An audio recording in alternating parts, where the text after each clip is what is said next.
और इनका भी व्यस्तता की वजह से चली नहीं हो, तो बहुत बहुत स्वागत है इनका नाम लेके आप बहुत आगे होगी और क्योंकि हमारे कहानी का नाम चुके हैं मंच पर, तो मैं निवेदन करती हूँ अपना कहानी धन्यवाद। सभी साथियों को नमस्कार।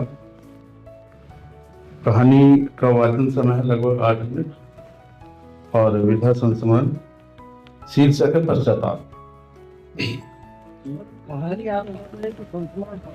विधा उसमें लिखी हुई मैं पढ़ रहा हूँ सर। वो जब भी मिलता था कहता था कि मुझे कोई समझता नहीं, मेरी कोई बात समझता ही नहीं। मैं भी उसे बड़ा संक्षिप्त सा जवाब दे देता और उसे लगता कि मैं उसे और उसकी बात को समझता हूँ। इसके बाद उसके चेहरे पर जो भाव आते वो बिल्कुल वैसे ही होते जैसे किसी बच्चे की जिद पूरा होने के बाद आते हैं। उसे लगने लगता कि चलो इतनी बड़ी दुनिया में कोई तो है जो उसे और उसकी बात को समझता है। जबकि सच्चाई ये थी कि उसकी वो कौन सी बात थी जिसे कोई समझता नहीं था, उसका जिक्र उसने मेरे सामने कभी नहीं किया था। फिर भी उसे लगता था कि मैं वो बात जानता हूं और मेरी भी कभी उस बात को पूछने की हिम्मत नहीं हुई। हाँ, बस मैं हाँ हूं कर देता था। पर आज उसके एक्सीडेंट में मारे जाने की खबर ने मुझे बेचैन कर दिया था और आज वास्तव में मैं वो बात जानना चाहता हूं कि आखिर वो कौन सी बात थी जिसे वो सुनाने समझाने को इतना व्याकुल रहता था। धीरे धीरे उसकी बात अब मेरी बात बनती जा रही थी।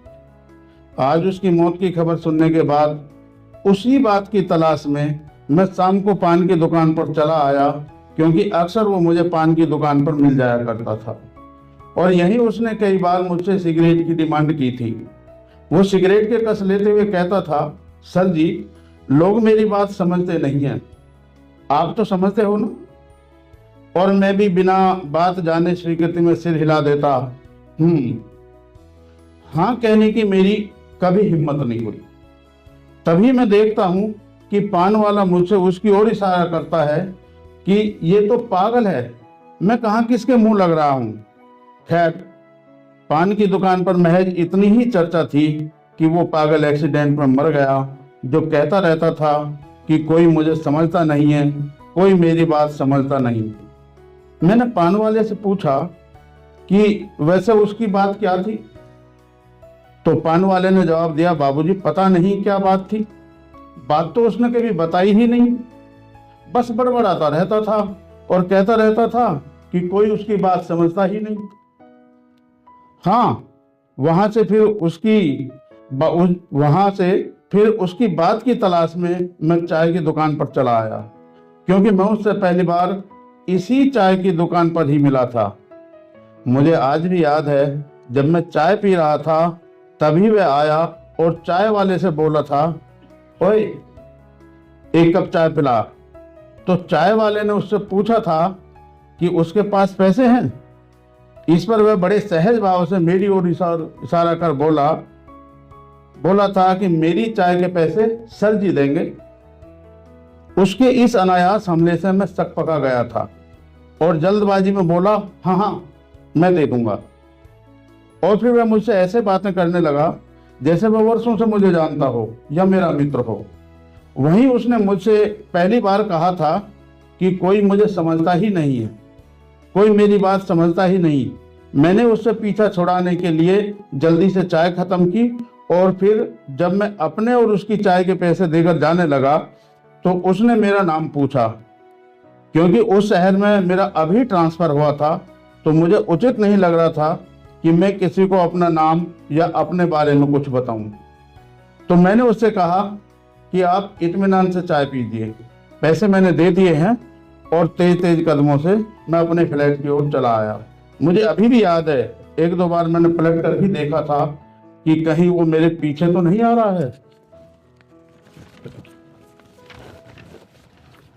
चाय की दुकान पर महज इतनी ही चर्चा थी कि वो पागल जो हरदम बड़बड़ाता रहता था कि कोई उसे समझता ही नहीं, कोई उसकी बात सुनता ही नहीं, आज एक्सीडेंट में मर गया।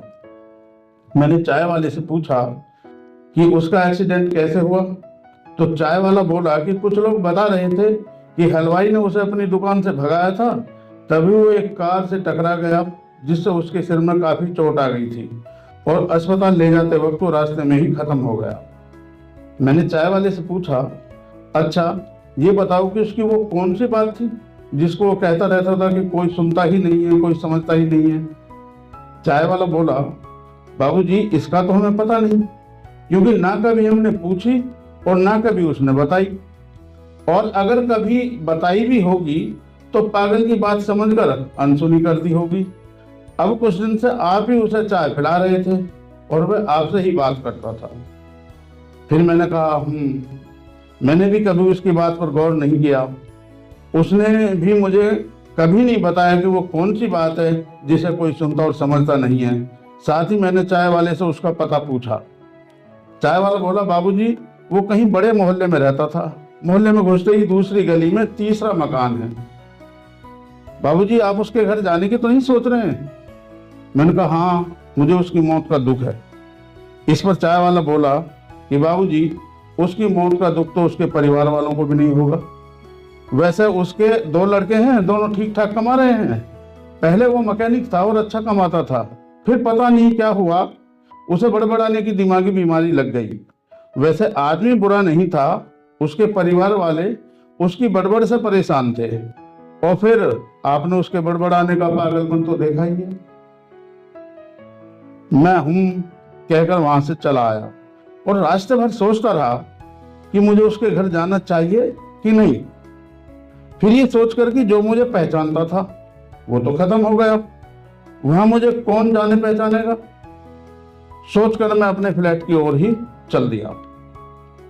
मैं रास्ते भर यही सोचता रहा कि क्या उसने किसी को अपनी बात सुनाई होगी, क्या किसी ने उसकी बात सुनी होगी या सुननी चाहिए होगी, और वह अपनी बात सुनाने को क्यों इतना व्याकुल हुआ होगा। ऐसी कौन सी बात हो गई होगी जो उसे इतना बेचैन कर रही होगी, आदि आदि। इन्हीं ख्यालों में उलझा हुआ मैं अपने फ्लैट पर आ गया और काफी रात तक यही सोचता रहा कि बब्बू क्या कहना चाहता होगा जिसे किसी ने सुना नहीं और उसने शायद किसी से कहा भी ना हो। बब्बू जब मुझे पहली बार चाय की दुकान पर मिला था तो मैंने देखा था कि वह एक साधारण कदकाठी का आदमी था। उसकी साधारण सी वेशभूषा थी और साफ सुथरी थी। हाँ, चेहरे पर 10-12 दिन की खिचड़ी दाढ़ी बढ़ी हुई थी जो उसे उसकी उम्र से 8-10 साल अधिक का दिखा रही थी। मैंने अंदाजा लगाया कि उसकी उम्र यही कोई 45-46 साल की रही होगी, जबकि मेरी उम्र अभी 28 वर्ष ही है। ठीक, अब मैं सोच रहा हूँ कि उसको चाय के लिए मना ना कर पाने का एक कारण उसका बेबाक अंदाज और उसकी उम्र रही होगी, और साथ ही मेरा स्वभाव भी। इसके बाद वो अक्सर मुझे चाय या पान की दुकान पर मिल जाता और अधिकार पूर्वक मुझसे चाय सिगरेट के लिए कह देता। मैं भी कभी उसे ना नहीं कर पाया। शायद दूसरी या तीसरी बार मिलने पर वो मेरा नाम जान लेना चाहता था, पर मैं भी पहली बार की तरह ही टाल गया और उससे उसी का नाम पूछा तो उसने अपना नाम बब्बू बताया। जब मैंने कहा, बब्बू ये तो तुम्हारा बोलने वाला नाम है, असली नाम क्या है? तो वो बोला, आपका मतलब स्कूल वाला नाम, वो ब्रजभूषण उपाध्याय है। मैं इस बार हल्का सा मुस्कुराया, ये अच्छा किया, नाम के शॉर्ट फॉर्म ही निकनेम है। बब्बू बोला, सर जी आप अपना नाम नहीं बताना चाहते तो मत बताइए, मैं आपको सर जी ही कहूँगा। और वह तब से वो मुझे सर जी के नाम से ही बुलाता था। वैसे मेरा नाम विवेक कुमार है। आज जब से उसके एक्सीडेंट की खबर सुनी है, मन में एक टीस सी उभर रही है कि काश मैं उसकी बात सुन लेता।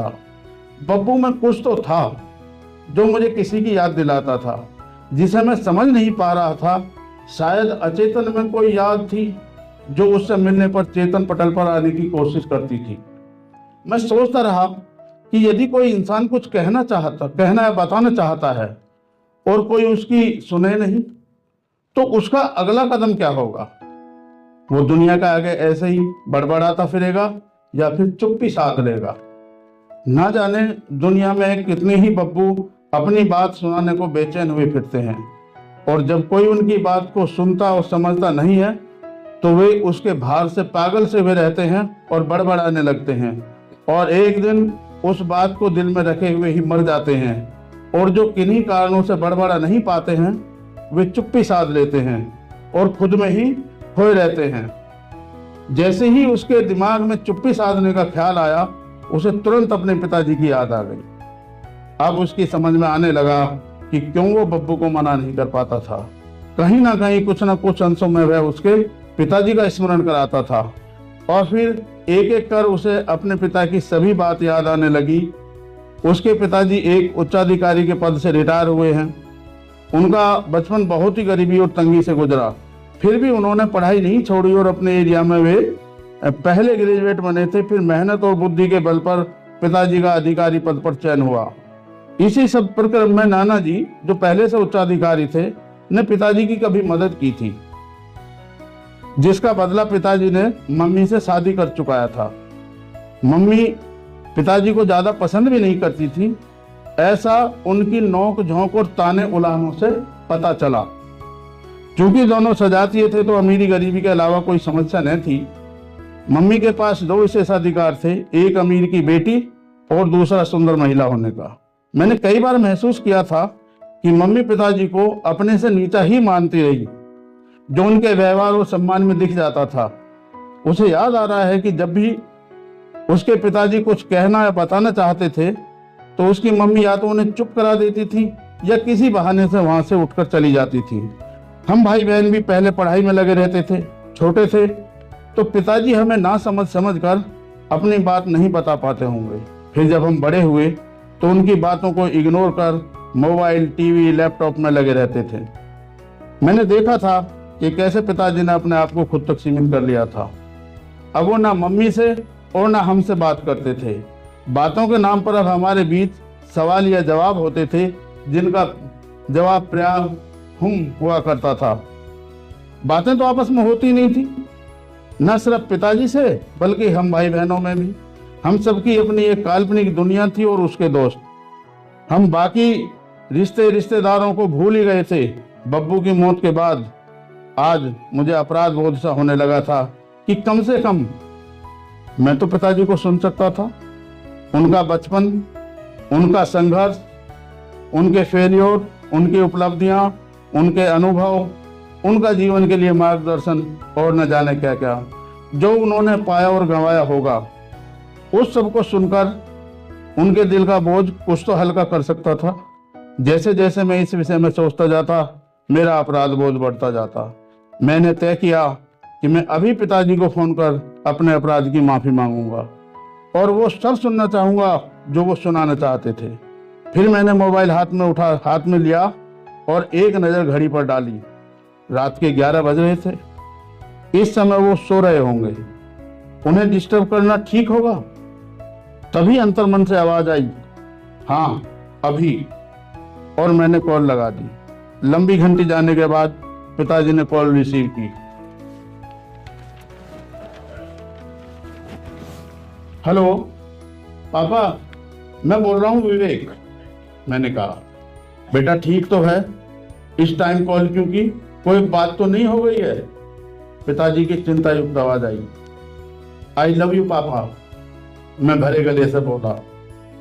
अरे वो तो ठीक है, क्या बात हो गई, मुझे बता, मुझे चिंता हो रही है। पिताजी चिंता जताते हुए बोले, पापा तुम सुनोगे जो मैं सुनाना चाहता हूँ? हाँ बेटा बिल्कुल सुनूंगा, तू जल्दी बता। पिताजी की आवाज अभी भी चिंतातुर थी। तो पापा सुनो, मैं तुम्हें सुनना चाहता हूँ शुरू से आखिर तक। अब तक ना सुनने के लिए पापा मुझे माफ कर देना। मैं रुआंसा होकर बोला, पता नहीं क्यों मेरी रुलाई छूटने वाली थी। बस इतनी सी बात है। अब रात ज्यादा हो गई है और मुझे नींद भी आ रही है। जब तू घर आएगा तब सुन लेना, और तू भी अब सो जा।